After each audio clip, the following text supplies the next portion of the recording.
Je ne sais pas si vous êtes comme moi, mais quand arrive la fête du Christ roi, ça me fait toujours un peu bizarre, pour être franc, de parler de Jésus comme un roi. Il me semble que ce n'est pas l'image que j'ai là.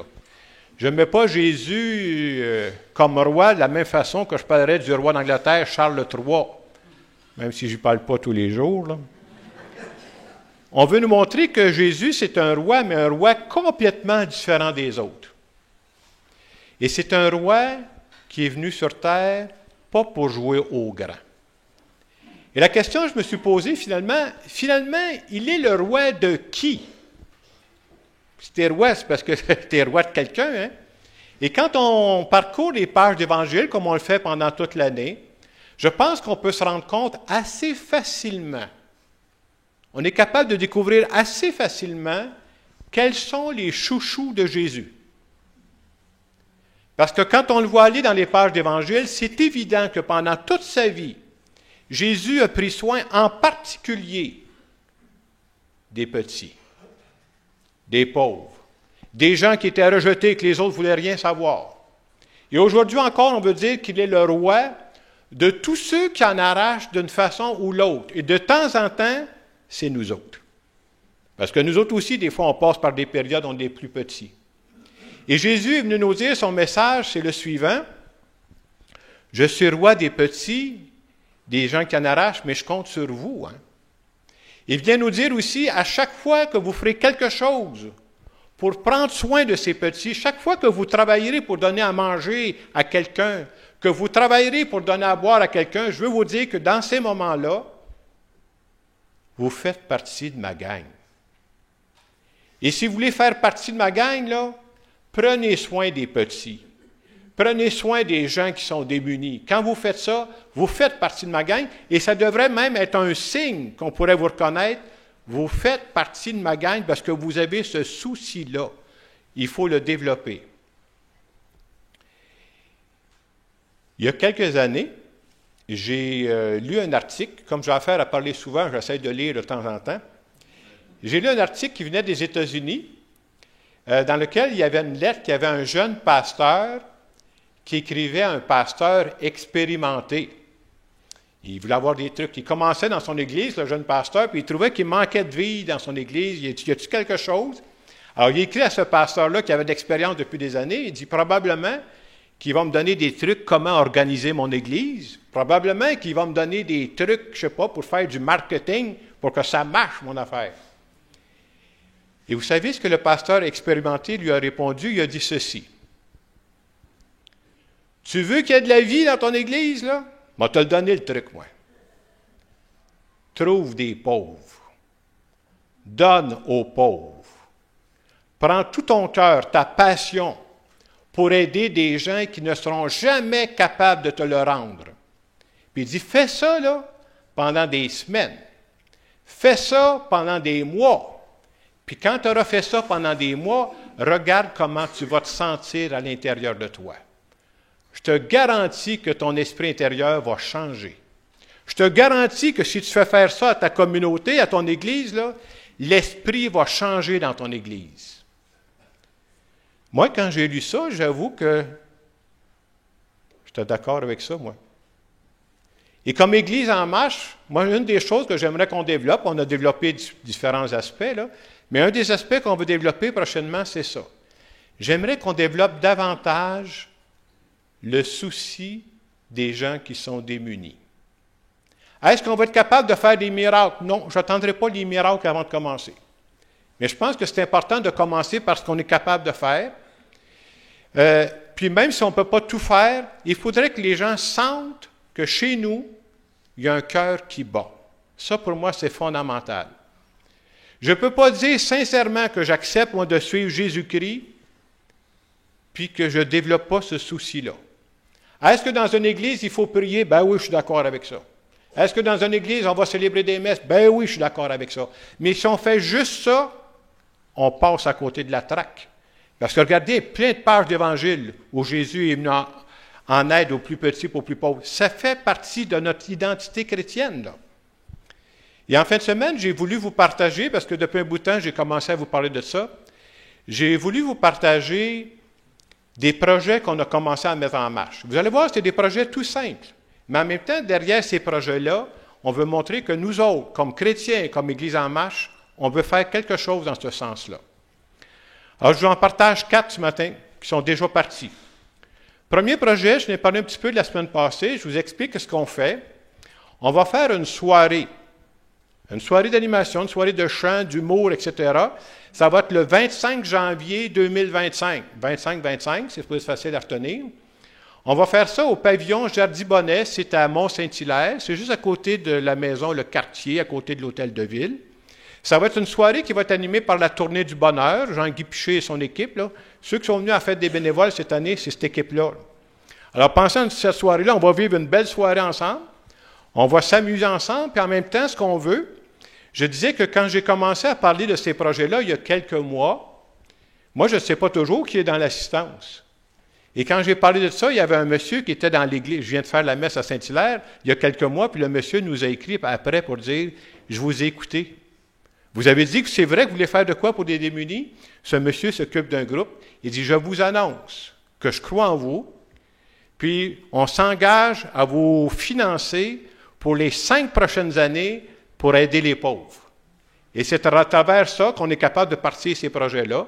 Alors, si je vous parle de ce spectacle-là, bon, il y a des dépenses réglées à ça, sont toutes réglées par le groupe qui nous aide, là. Et ça veut dire quoi? Ça veut dire qu'on va vendre des billets. Vous allez voir à chacune des messes, là, il y en aura à la fin de la messe, il y en a au secrétariat dans nos paroisses. C'est 20 $ du billet. On a voulu que ce soit un prix abordable. Alors, c'est 20 $ du billet, puis on demande aux gens d'apporter une denrée non périssable. Ça veut dire que si on vend 100 billets, ça va faire combien pour l'aide alimentaire dans la région? C'est le prof de maths qui vous parle, là. 100 billets à 20 $, c'est 2000. Si on vend 2000 billets, c'est 4000. Hey, vos tables de mathématiques. Si on vend 300 billets, dernière chance, 6000 $. Et j'ai voulu, dans cette expérience-là, que ce soit clair. Pas dire, il y a une partie qui va aller à la paroisse. Non, non, non, non. 100% des billets vendus s'en vont pour l'aide alimentaire dans la région. Puis on va travailler avec des organismes qui existent ici, là, le Grain de sel, le Centre d'action bénévole qui aide aussi. Je veux que comme Église en marche, comme chrétiens, on envoie un message clair. Il y a des gens qui en arrachent dans notre milieu ici, là. On a le souci de ça. Et c'est vrai qu'ici, la pauvreté est plus cachée. Moi, j'ai vécu en Afrique, là, la pauvreté, à moins d'être aveugle, elle te saute d'en face, là. Mais il y a du monde ici, présentement, puis j'ai parlé à ces organismes-là, là, il y a du monde qui ont la difficulté à arriver, même qui coupent sur la nourriture. On a de la misère à penser ça, hein? Moi, mon problème, c'est pas de manquer de nourriture, si j'en ai un peu trop, moi, là. Mais ça existe. On veut avoir le souci de ça. Alors, premier projet, je vous invite à participer à cette fête-là. On va s'amuser, puis en même temps, on va aider les démunis de notre région. Deuxième projet, on commence à organiser ce qu'on appelle des soupers pour personnes seules.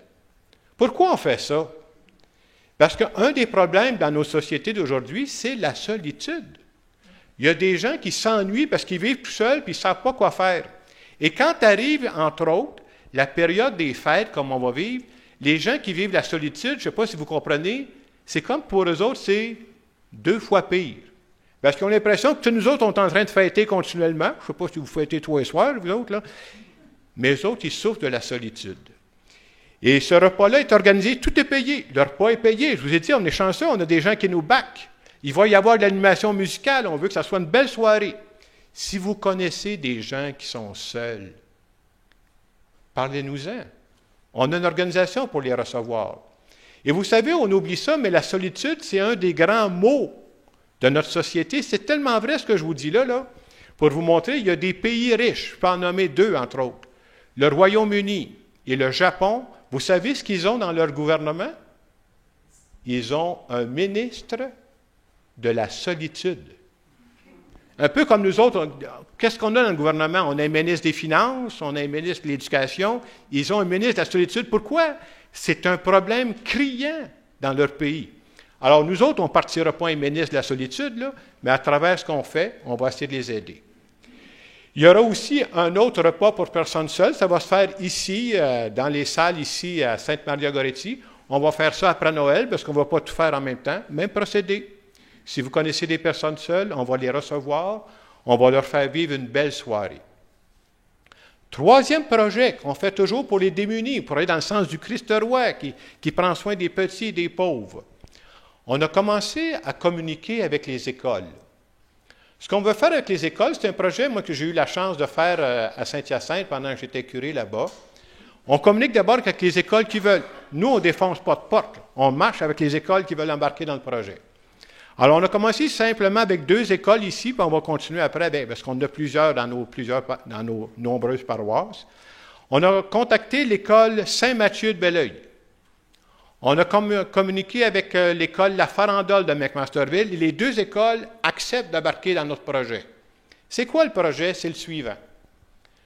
Vous savez, quand les écoles commencent, souvent on entend dire à la fin août, début septembre, il y a des organismes qui donnent des sacs à dos dans lesquels on met les articles scolaires que les élèves ont besoin. Au début de l'année scolaire, il n'y en a pas de problème. Mais quand l'année scolaire avance, oups, là, il y a un vide. Il n'y a plus personne pour aider pour ça. Alors, on a dit, nous autres, on a communiqué avec ces écoles-là, puis ils acceptent de dire, on vous demande d'identifier chez vous des élèves qui ne sont pas capables de payer les articles scolaires. Pourquoi on fait ça? On veut aider, mais on veut aider en particulier les plus pauvres. Alors, ces gens-là nous donnent des noms. Vous comprendrez qu'on respecte la confidentialité. Je ne vous donnerai jamais les noms de ces personnes-là. Vous savez, même quand on est démunis, on a notre fierté. Puis nous, on va prendre, par exemple, si dans cette famille-là, il y a cet élève-là, vous êtes combien d'enfants dans votre famille? Je ne sais pas, vous êtes 3, 4 enfants, vous êtes 2 adultes, vous êtes 5, 6 personnes. En fonction de ça, nous, on va les aider. Qu'est-ce qu'on fait? On leur donne des coupons de nourriture qui peuvent aller à l'épicerie. Ça aussi, on a communiqué avec les épiceries dans le coin. Est-ce que vous acceptez d'embarquer dans notre projet? Et comme on a des épiceries qui sont dans Saint-Hilaire et Belleuil, les marchés Pépins ont dit on accepte de rentrer dans votre projet. Alors, on va leur donner des coupons de nourriture. Et ce qu'on fait, on ne fait pas juste ça. Parce que là, nous, on va les aider une fois dans l'année pour montrer qu'on ne les oublie pas. On leur donne une liste de services qui existent dans la région. Souvent, les gens ne savent même pas. Par exemple, il y a une friperie ici. Les gens ne savent pas ça, mais ça permet d'économiser beaucoup quand on a une famille. Hein? Alors, on a commencé avec ces 2 écoles, puis après Noël, on va aller dans d'autres écoles de notre unité pastorale. Prochain projet qu'on va faire, c'est on a commencé à porter des boîtes ici pendant les 4 dimanches de l'Avent. Donc, ça commence la semaine prochaine, les 4 dimanches du mois de décembre avant Noël. Là, on a des bacs qu'on va récupérer des denrées non périssables. Alors ça, c'est accessible à tout le monde. Je vous invite dans les prochains dimanches d'amener ça.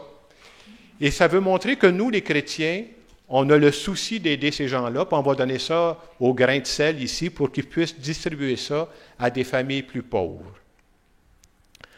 Quand on a fait cette rencontre pour préparer tout ça il y a quelques semaines, j'ai dit aux gens à peu près ceci. J'ai dit, moi, je suis fier qu'on puisse faire ça. Je suis fier personnellement et je suis fier comme Église qu'on puisse poser ces gestes-là. Je n'ai jamais caché que moi, je viens d'une famille modeste. Est-ce que j'ai manqué de l'essentiel? Non. Mais quand j'étais jeune, moi, tout le temps que j'étais au primaire, j'étais habillé par des sous-sols d'église. On ne criait pas ça à personne, là. Mais ce qui est beau dans la vie, des fois, c'est qu'il arrive une autre étape de votre vie. Moi, j'arrive à une autre étape. À l'étape où je suis présentement, je suis capable d'aider. Et je veux aider. Et l'autre chance que j'ai dans ma vie présentement, moi, là, c'est que je suis capable de faire ça pas tout seul. Je suis capable de faire ça avec des chrétiens, des chrétiennes qui ont donné leur nom, puis nous autres aussi, on va embarquer là-dedans. Et je disais aux gens, quand on va faire ça, c'est une aide humanitaire. Mais notre première motivation, nous autres, c'est qu'on fait ça au nom de notre foi. C'est parce que je suis chrétien que je fais ça. Bien entendu, quand on va aider les gens, est-ce que je vais passer mon temps à dire Jésus à tous les 5 secondes? Oubliez ça, là. C'est pas ça que je vais faire. Mais on n'oubliera pas que c'est ça notre motivation profonde. Et ça, pour moi, là, ça donne de la vie. Et si notre Église en marche est capable de faire ça, soyez pas inquiets. Je pense que Dieu va s'occuper de nous aussi. Alors, je vous invite à embarquer dans nos projets comme vous pouvez. Moi, je n'oblige pas personne, pour qu'on développe ensemble cette fierté de ne jamais oublier qu'autour de nous, il y a des gens qui sont plus vulnérables que nous. En terminant cette homélie, j'aimerais faire une prière en notre nom à tous.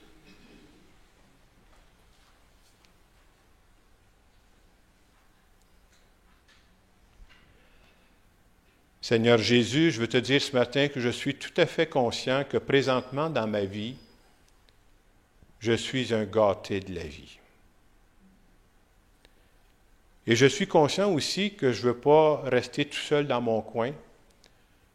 Tu as besoin de moi pour prendre soin de tes chouchous. Viens nous aider à être généreux de notre temps, de nos talents. Viens nous aider à être généreux aussi par nos biens, par notre argent, pour partager avec les autres, comme tu le fais pendant toute ta vie. Et je veux te dire que je crois sincèrement que si on prend la peine d'aider tes chouchous, tu prendras soin de nous. Je veux te dire merci Seigneur de nous accompagner dans ces projets. Amen. Dans les quelques secondes qui viennent, je vous invite à penser, je vais donner différents projets dans lesquels on va embarquer. Peut-être que vous pouvez faire quelque chose chez vous. Quelle est ma façon à moi? Je pense que c'est un appel qui est adressé à tout le monde. Est-ce que je suis prêt à faire quelque chose, moi, pour les gens qui sont autour de moi? Je ne cherchez pas plus loin, commencez autour de vous. Il y a peut-être des gens plus vulnérables. Qu'est-ce que je suis prêt à faire spécialement pour ces gens-là? Je vous laisse quelques instants pour en parler avec Dieu.